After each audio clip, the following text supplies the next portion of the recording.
Place maintenant à nos séries de la semaine et d'abord la première de quelques rencontres avec des artistes qui travaillent uniquement avec des éléments que la nature peut leur offrir. On va commencer avec un bel exemple dans le Morbihan, un homme qui fait de jolis tableaux avec tout ce que la mer peut rejeter et qu'il récupère à Sarzeau, Catherine Charles et Christophe Niolac. C'est à marée basse sur l'estran dans le golfe du Morbihan que Patrick, promeneur solitaire, vient chercher matière à ses compositions artistiques. Ah, mais voilà, là il y avait un magnifique bout bleu, très beau. Pour terrain de jeu, une épave, vieux dragueur ostréicole, comme une cathédrale échouée, un château en ruine. Souvent les châteaux ils sont plus jolis quand ils sont en ruine que lorsqu'ils sont en vrai. Pour moi les bateaux c'est pareil. Quand ils sont à titre d'épave, ils laissent présenter leurs entrailles sans pudeur comme ça. Alors je viens fouiller dedans, j'adore et je suis sensible à la matière. Ah ça, avec un petit rayon de soleil, j'adore. On va attendre qu'il tombe. Pour l'artiste, respecter l'épave, c'est respecter l'architecture navale. Ne jamais arracher, toujours ramasser pourrait être sa devise. Car Patrick est un enfant du bord de mer. Le sel coule dans ses veines.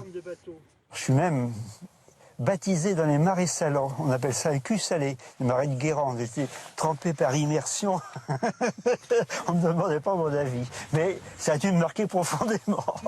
Bois flotté, débris de bateaux, pièces d'accastillage, toutes ces fortunes de mer vont avoir droit à une seconde vie. Et quelle vie? Une vie d'artiste.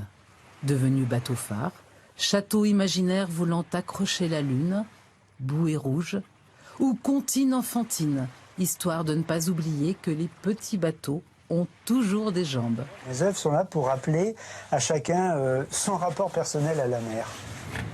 Et c'est dans son atelier que le rêve prend forme. Une caverne d'Ali Baba. 30 ans de cueillette maritime attendent que le regard de l'artiste les réinvente. Le problème ici, c'est que la boîte de couleurs fait plusieurs mètres cubes. Inspiration du jour avec le morceau d'épave trouvé le matin même. Donc le bateau va s'inscrire comme ça. Et ce sera une arche de Noé réinventée. Si l'essentiel de son travail réside dans l'assemblage, le choix de la composition, les fortunes de mer nécessitent quelques petits arrangements. Alors je vais passer une couche d'un enduit et je vais tout transformer. L'enduit sous la spatule devient ciel. Une nuit de réflexion, de séchage. Là, j'arrive à des teintes plus soutenues. Là, c'est bon. Et sous le soleil, le bleu océan vient alors habiller l'Arche de Noé. Dans ce format-là, je ne développe que des sujets narratifs. Des histoires de bateaux, de marins, d'aventures. Je m'imagine des Robinson Crusoe, des îles désertes et tout. L'imagination est débordante. Et tout à coup, sur la toile, il pleut. Il tombe des cordes.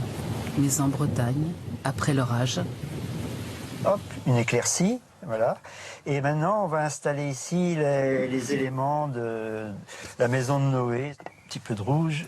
Et c'est la naissance d'un village coloré, festif. La toile est finie. Je vais enfin prendre de recul pour voir ce que ça donne.